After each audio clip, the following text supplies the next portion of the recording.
Assalamualaikum warahmatullahi wabarakatuh. Halo teman-teman dan rekan-rekan sekalian, perkenalkan kami dari kelompok 1 kelas 4 SB mata kuliah Laboratorium Konstruksi Kerja Acuan dan Perancah 2. Di sini kami akan menjelaskan teori dasar acuan dan perancah, pengenalan bahan dan alat untuk pekerjaan acuan dan perancah, serta hasil pengamatan suatu proyek di lapangan. Sebelum masuk ke poinnya, izinkan kami untuk memperkenalkan diri.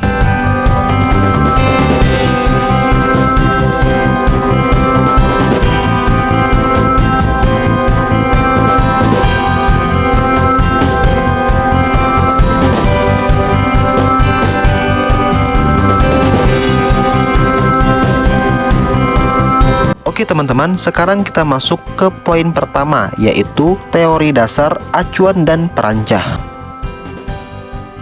Acuan atau cetakan dan tiang acuan atau perancah adalah suatu konstruksi sementara yang gunanya untuk mendukung terlaksananya pengerjaan adonan beton yang dicorkan sesuai dengan bentuk yang dikehendaki. Jadi, acuan dan perancah harus dapat menahan berat baja tulangan, adukan beton yang dicorkan, pekerja-pekerja pengecor beton, dan lain sebagainya, sampai beton mengeras sehingga dapat menahan berat sendiri dan beban kerja. Acuan beton terdiri dari bidang bagian bawah dan samping. Papan-papan bagian bawah dari acuan yang tidak terletak langsung di atas tanah dipikul oleh gelagar acuan, sedangkan gelagar acuan didukung oleh perancah. Pada konstruksi beton yang langsung terletak di atas tanah, bagian bawah tidak perlu diberi cetakan, tetapi cukup dipasang lantai kerja dari beton. Jadi, yang perlu diberi papan acuan bagian samping saja. Untuk pekerjaan beton yang akan difinishing dengan plesteran, papan acuan tidak perlu dihaluskan. Tetapi bila pekerjaan beton tidak memerlukan finishing, maka permukaan acuan harus licin. Untuk pekerjaan tersebut, biasanya digunakan acuan dari multiplex, plywood, dan pelat baja. Adapun persyaratan acuan perancah, yang pertama adalah harus kuat. Kuat di sini dimaksudkan bisa menahan berat beton segar, getaran vibrator, peralatan yang digunakan, berat sendiri, berat orang yang bekerja, dan pengaruh kejutan. Syarat yang kedua ialah kaku, terutama akibat dari beban horizontal yang membuat cetakan mudah goyang atau labil. Selain itu, acuan perancah tidak boleh melebihi deformasi yang diizinkan. Yang ketiga ialah kokoh. Kokoh di sini dimaksudkan harus mampu menghasilkan bentuk penampang beton seperti yang diharapkan tanpa mengalami perubahan bentuk yang berarti. Oleh karena itu, maka ukuran dan kedudukan cetakan harus teliti atau sesuai dengan gambar perencanaan. Syarat yang keempat ialah bersih, karena dalam pengecoran, kotoran mungkin akan naik dan masuk ke dalam adukan beton, sehingga akan mengurangi mutu beton. Dan jika kotoran tidak naik, maka akan melekat pada permukaan beton dan sulit dibersihkan. Syarat yang kelima ialah mudah dibongkar. Maksud syarat yang kelima ini ialah agar tidak merusak beton yang sudah jadi dan dapat digunakan berkali-kali. Dan untuk syarat yang terakhir atau syarat yang keenam ialah harus rapat. Sambungan-sambungan pada cetakan harus rapat dan lubang-lubang yang disebabkan oleh serangga harus ditutup, sehingga cairan semen dan agregat tidak keluar dari celah-celah sambungan. Berikutnya, hal-hal yang harus diperhatikan dalam merencanakan atau membuat acuan dan perancah adalah: yang pertama, kecepatan dan cara pengecoran beton. Yang kedua, beban yang harus dipikul, termasuk beban horizontal dan beban kejut. Yang ketiga, selain kekuatan dan kekakuan acuan, kestabilitas juga perlu diperhitungkan dengan baik. Dan yang terakhir atau yang keempat, tiang-tiang acuan dari kayu harus dipasang di atas papan kayu yang kokoh dan mudah disetel. Tiang-tiang acuan tersebut tidak boleh mempunyai lebih dari satu sambungan yang tidak disokong ke arah samping. Bambu sebaiknya tidak digunakan sebagai tiang acuan. Kemudian, bagian-bagian acuan perancah. Yang pertama, papan cetakan. Dapat digunakan papan sebagai dinding acuan. Apabila digunakan papan, maka penyambungan dapat dilakukan dalam arah melebar ataupun memanjang. Perlu diperhatikan dalam penyambungan papan harus benar-benar rapat agar tidak ada air yang keluar.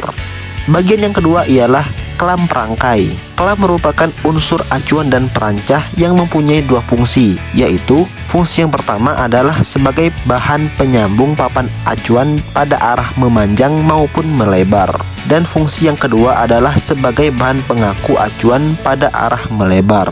Kelam dapat terbuat dari papan seperti papan acuan, namun perlu dipotong-potong sesuai ukuran yang dikehendaki, atau cukup menggunakan papan sisa yang masih cukup panjang dengan lebar papan yang disambung. Bagian yang ketiga adalah tiang acuan atau tiang penyangga. Tiang acuan biasanya digunakan kasau, kayu gelam, ataupun berbahan besi. Umumnya jumlah tiang kolom 4 buah dan diletakkan di luar sudut kolom.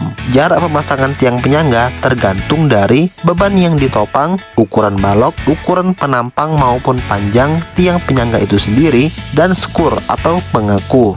Bagian yang keempat adalah gelagar.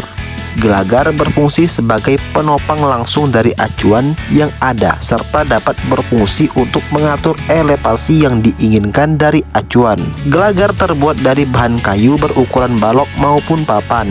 Penggunaan bahan gelagar dari kayu berukuran balok maupun berukuran papan tergantung dari perencanaan pemakaian bahan. Gelagar dipasang pada tiang bagian atas sesuai dengan ketinggian yang dibutuhkan. Pemasangan ini dimulai dari gelagar-gelagar bagian tepi dan kemudian gelagar yang bagian tengah. Gelagar bagian tepi dianggap sebagai papan duga terhadap gelagar bagian tengah. Jarak pemasangan gelagar tergantung dari ukuran penampang bahan gelagar, beban yang dipikul, dan ketebalan papan acuan.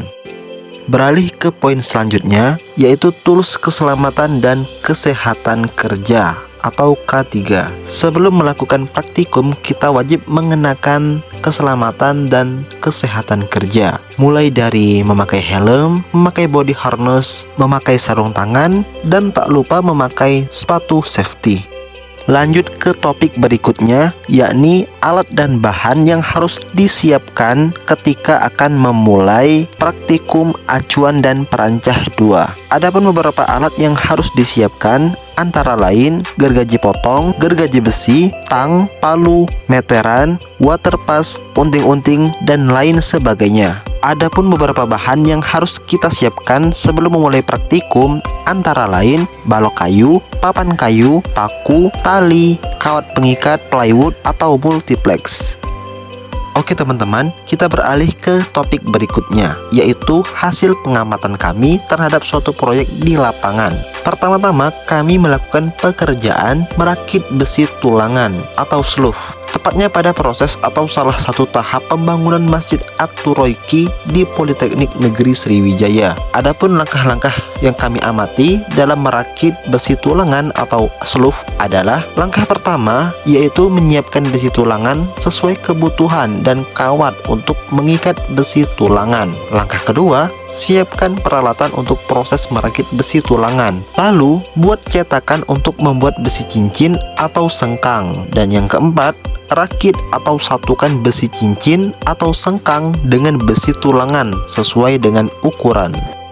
Pekerjaan berikutnya yang kami lakukan adalah melakukan pengamatan proses membuat dinding penahan tanah. Adapun langkah-langkah yang kami amati dari proses membuat dinding penahan tanah adalah: pertama, kita harus gali tanah sedalam 1 meter atau lebih sepanjang dinding penahan tanah yang akan dibangun.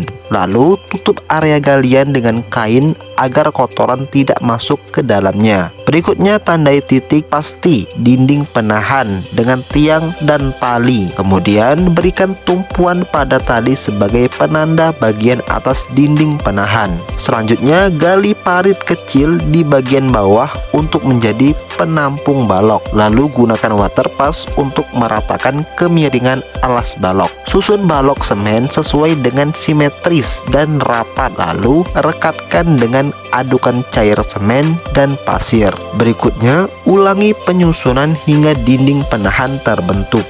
Beralih pada pekerjaan ketiga yang kami lakukan dan kami amati ialah membuat backisting tiang kolom untuk pembangunan Masjid At-Turoiki.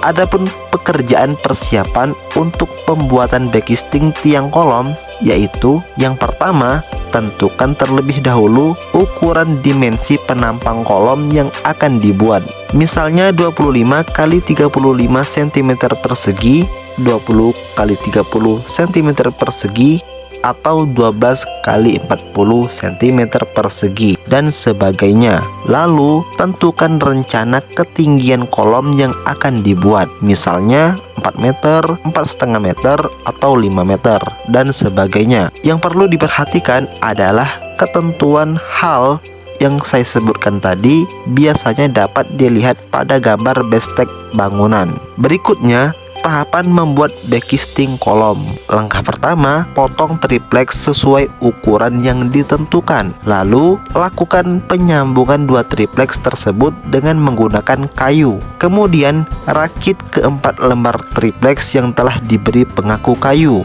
Dan terakhir, buat stang pengaku atau bisa dari besi dan kayu untuk mengunci keempat sisi backisting kolom tersebut. Lalu buat skor backisting bisa dari besi atau kayu untuk menyokong backisting tersebut supaya dapat berdiri tegak dengan kokoh. Baiklah teman-teman dan rekan sekalian, mungkin inilah yang bisa saya sampaikan dalam video pembelajaran acuan dan perancah 2 ini. Saya ucapkan terima kasih banyak karena kalian sudah menyimak dan menonton hingga detik ini. Semoga video pembelajaran ini bermanfaat untuk kita semua.